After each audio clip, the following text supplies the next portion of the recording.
खुलुमबाय। दिनै 10 जुन 2025 गिबियावनो गोजोन फुंबिलिनि गाहाम हामलायनायखौ बयनिसिमबो जासिहरनाय थाबाय।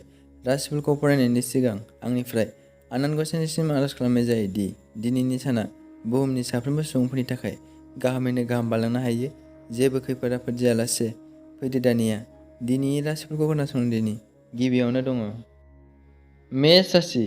जेखियानो रागा जाया मानो गोसोखौ हमथा, जेंनायाव गोग्लैनो हागौ।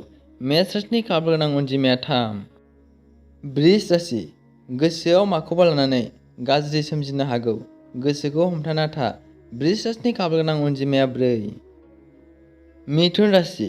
मोजां खामानि मावलांनो हानानै थुलुंगानाय मोननो हागोन। फारफ्रोमबो मोजां, गोजोन मोनगोन। मिथुन राशिनि खाफाल गोनां अनजिमाया 6। कर्कट राशि।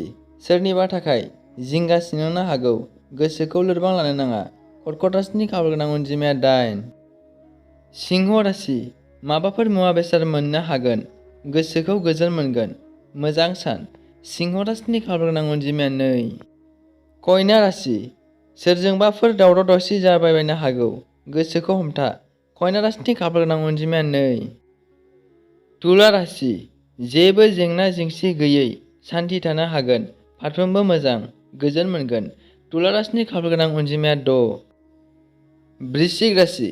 साननाया फेलें थांनायनि थाखाय गोसोआ बायफ्लेनो हागौ, गोसोखौ सांग्राङै लाखि। वृश्चिक राशिनि खाफाल गोनां अनजिमाया 8। धनु राशि। जेरैबो रंजा बाजा खालामनानै थानो हागोन, गोजोनै सम बारहोनो हागोन। मोजां सान। धनु राशिनि खाफाल गोनां अनजिमाया 3। मकर राशि। माबाफोर खामानि मोननायनि सुजुग सुबिदा दङ, नाजायोब्ला मोननो हागोन। मोजां सान। मकर राशिनि खाफाल गोनां अनजिमाया 5। कुम्भ राशि। माबाफोर थांखि खालामनाय दङब्ला जाफुंसारनो हागौ, गोसोखौ गोजोन मोनगोन। मोजां सान। कुम्भ राशिनि खाफाल गोनां अनजिमाया 2। मीन राशि। मानिबाफोर मोजां खौरां मोननो हागौ, गोसोखौ गोजोन मोननो हागोन। फारफ्रोमबो मोजां। मीन राशिनि खाफाल गोनां अनजिमाया 6। दिनैनि राशि फरायनाय एसेनोसै। गोजोन्थों।